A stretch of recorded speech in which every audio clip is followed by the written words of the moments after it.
Hi, everyone. We're just going to give it 2 minutes to let other people join in, and then we'll get started right at noon.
We don't have a huge rush of last minute people logging in. It might be a very small group today. So hopefully you feel more comfortable adding comments and questions as they come up. But it is 12 on the dot, so we'll get started. So welcome again, everyone. My name is Sharia Ali. I am the SLP Practice Advisor at ACSLPA. Today, I'll be sharing some information on the college's newest standard of practice on restricted activities. Now, we know at the college that many people, many SLPs, throughout the course of their careers will never do a restricted activity like me, but we also know that many people, and probably most of you on this call, will perform one or more restricted activity almost daily as part of your jobs. So part of our role as a college is managing the risk around these activities, and that includes making sure that members are aware of the minimum requirements that are associated with performing these activities. And so we're very happy that you could join us today as we present some more information on what those requirements are. Exciting news today, Susan Rapid, who is our interim registrar, is also joining us on the call. She was responsible for creating and developing the standard on restricted activities, so she's quite familiar with them. So she might jump in with just some interesting information as I move through the slides, and any questions that I can't answer at the end, I'll defer to her. A few housekeeping notes. You'll notice your video and mic are turned off. They're going to stay off for the duration of the presentation. The chat's available to you if you have any comments or questions as we go through. I typically don't check the chat during the presentations, but since Susan is on the call today, she might be able to jump in to let me know if there's a question that comes up that we can answer straight away. If you're having any technical issues and the chat isn't available to you, then there in red, there's a phone number or an email that you can use to contact us, and we can help you troubleshoot. The webinar today will be recorded and posted on ACSLPA's website and YouTube channel. The slides will also be made available on our website. So just a heads up here, we have a lot of emails that are going to go out. So there won't be a standalone follow-up email like we usually do after webinars with links to the recording and the slides and the survey, etc. That information, the follow-up from this webinar, will actually be in the monthly essentials email. So you will have to read through the whole essentials email if you're looking for information on this webinar.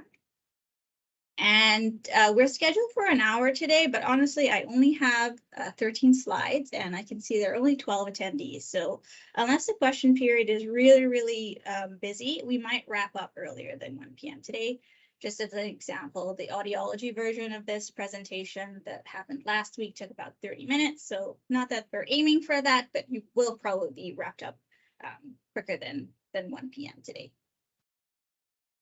So like I said, fairly short presentation. I'll be walking us through why we developed a new standard of practice, go through what it says, and then have time for any questions or comments at the end.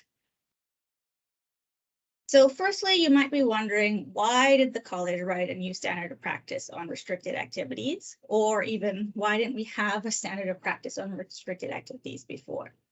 So prior to these standards being published, the information regarding restricted activities was actually housed in the regulation. However, there were some amendments to the Health Professions Act, namely in Bill 46, that required that select information be taken out of the regulation and move into standards of practice. So competence program was one of these things. And you'll remember we have new standards on those that were published last year. And then restricted activities is another piece that needed to come out of the regulation and have standards of practice on these activities. So Susan, I don't know if there's anything you wanted to add here, but feel free to jump in as we go through. Hi, Sharia. Hi, everyone. No, I don't think so. I will just sit quietly in the background, and if there is more that I need to jump in on, I will do that. Thanks. So now you may be wondering, well, what's the big difference? Does it really matter where the information is housed? And so there's actually a bit of a difference between these two types of documents that actually have some larger implications for restricted activities. So our standards of practice, you'll know they are the minimum requirements for professional performance. The regulations actually, they're a different type of document. They have two purposes. So the first is to address situations that aren't specifically covered in a piece of legislation, like the Health Professions Act. So that's example when a need arises because of an unforeseen change. The second is to provide detail that can't realistically be included in an act. So if we were to put all of our requirements around registration and renewal into the Health Professions Act, it would make it a lot longer than it is right now. So that information is in the regulation. So both documents outline legislative requirements of regulated members, but you can see how it's a more appropriate route for restricted activities to be a standard of practice, as these are the hard and fast rules of the profession. So standards are also much more flexible to change. So if we look at the process for developing a standard as opposed to regulation, we'll see it's actually longer for regulation. And there are actually 2 points where government officials have to become involved, and that's usually lengthens a process. Also, there are only so many opportunities within the sitting of the legislature to take regulations before cabinet to be approved, and other priorities might bump regulations from review. So they're not as responsive to change. Standards of practice, they still will take a couple of months at least, but they're more reflexive, more responsive to change. And you probably noticed that we've revised some of our standards over the years. They've become much more explicit. They provide much more specific practice guidance in response to issues that have come up. And then finally, just practically speaking, I think moving restricted activities to the standards of practice make that knowledge around requirements for restricted activities much more accessible and visible to members. I don't know that many people use a regulation regularly as a practice guidance resource, but we do know that for a lot of people, the standards of practice is the first place they go when they're looking for information on the established measures or norms that they should be meeting. So just a couple of other points. These are just for information. Don't need to write this down or commit it to memory. The full list of restricted activities is moving from where they were in the Government Organization Act to the Health Professions Act as a new part. It kind of makes sense. Restricted activities are activities that health professionals engage in. And the second is that a new regulation has been created, which identifies restricted activities, which restricted activities members of each health college are authorized to perform. And so there are actually no changes to the activities that SLPs or audiologists are authorized to perform. It's just going to be clearly listed in the new legislation. So restricted activities, these are procedures or services that pose significant risk and require a high level of professional competence to be performed safely. And so they may only be performed by persons authorized by their regulatory college to do so. So they're actually, each restricted activity is not actually linked to any one specific health profession. A number of health professionals may perform a particular restricted activity within their scope of practice. So that within their scope of practice is a really important piece.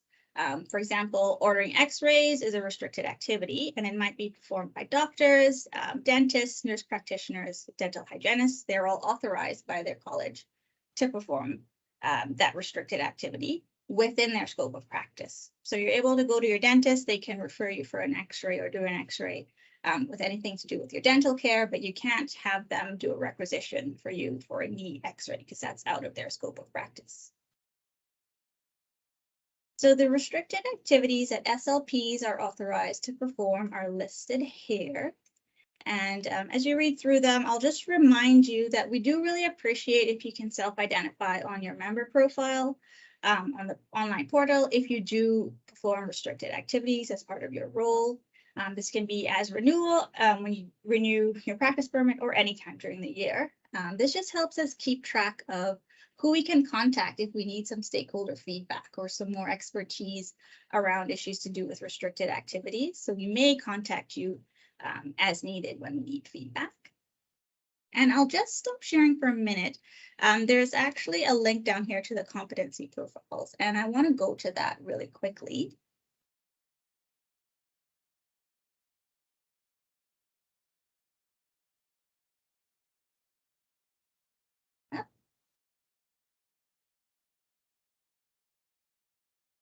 Are you seeing that on my screen? I'm not seeing the red box. Oh, here it is. So you should be seeing it now. So there is restricted activity competency profiles.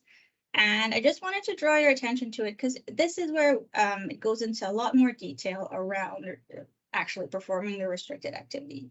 So they're listed, all of them are listed here. And then as we scroll down, see for each restricted activity, goes into a lot more detail around the key competencies and the performance indicators for each step of the procedure of performing the restricted activity. So it's a good document to be aware of and to refer to in your practice. So I'll go back to our presentation. Okay. So what do the new standards of practice say?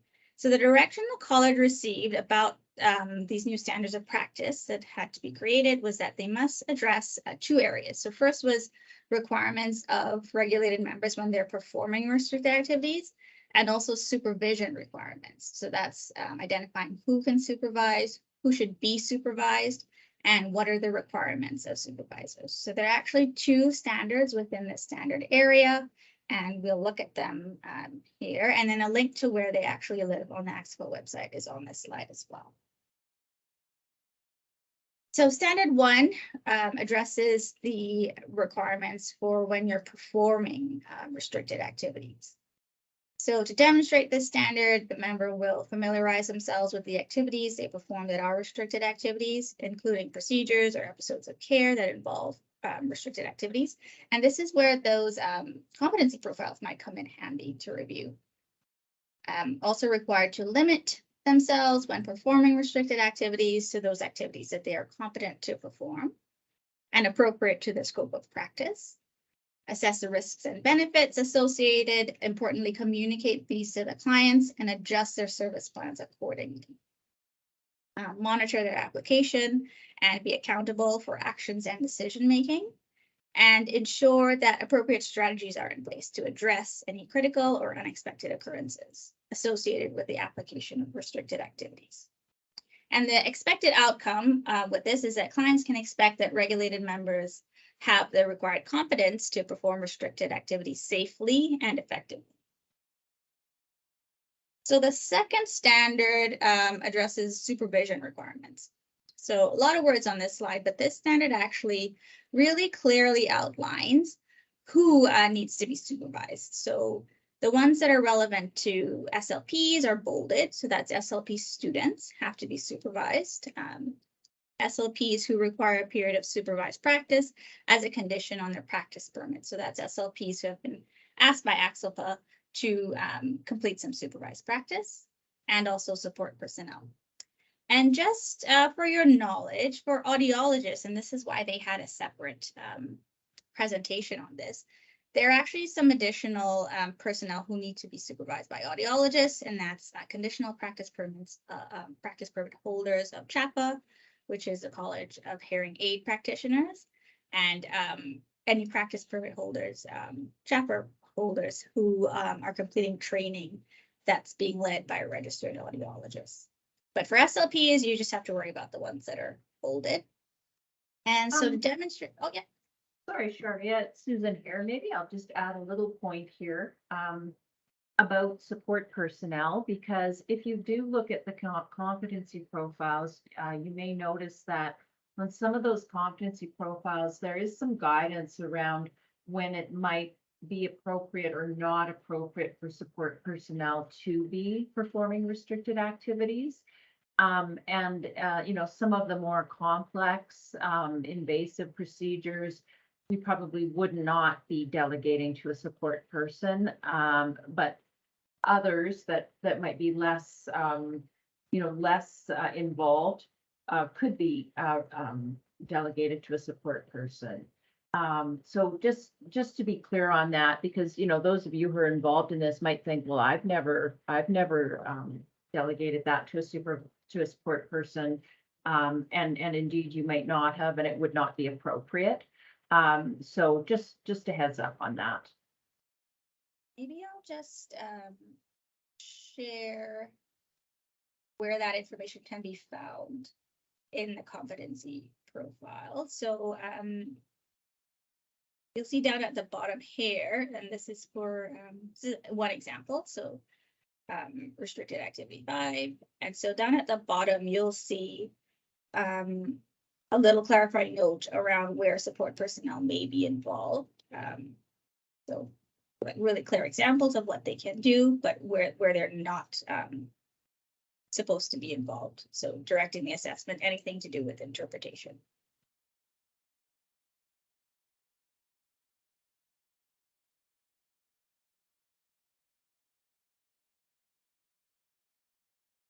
Okay, so I think I was going through what the requirements are. So for this one, for the supervision one, you will have to meet the requirements of previous standard 6.1 on performing restricted activities.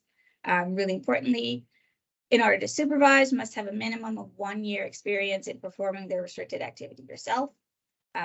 This one's kind of, it's a standard within a standard, but all the requirements in the standard of practice around clinical supervision should also be met for this standard of practice.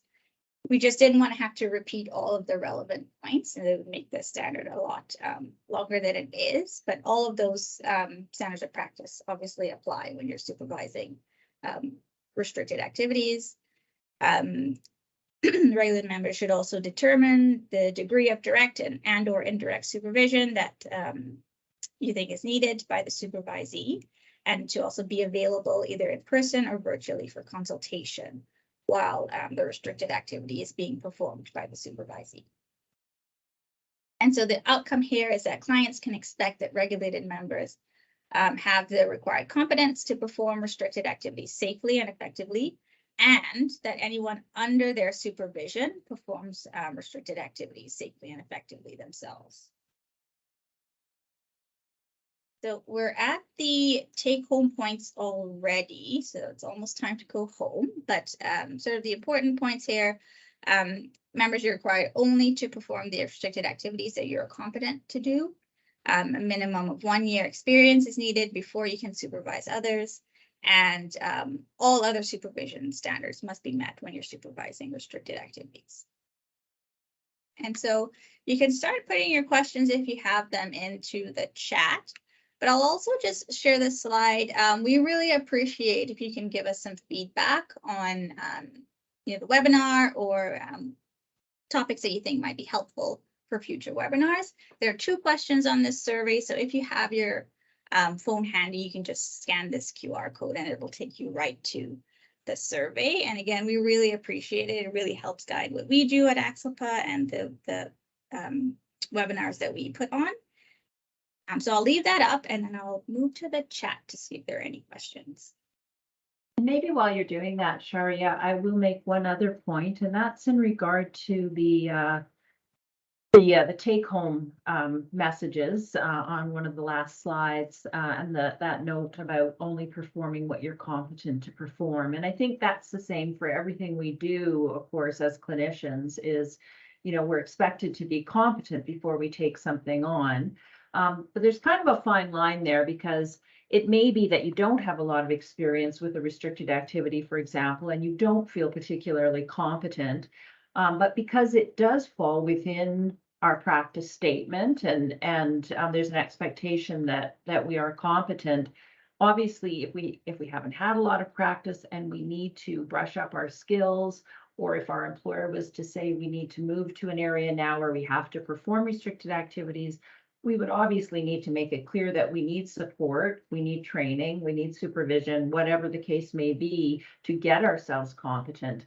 So it is true, we don't want people doing things that they're not competent to perform, but by the same token, we have an obligation to become competent and to work towards that competency, in our roles. So it's kind of a fine line, but I bring it up just because sometimes that can be a bit of a question. And so, there is an obligation to take on the requirement as it fits within our scope, if you will, and within our practice statement. Yep, thanks, Susan. That's a really important distinction. I think it kind of links back to maybe the standard of practice on continuing competence, is that that obligation. I'm just checking that obligation to take steps to fill those competence gaps as needed.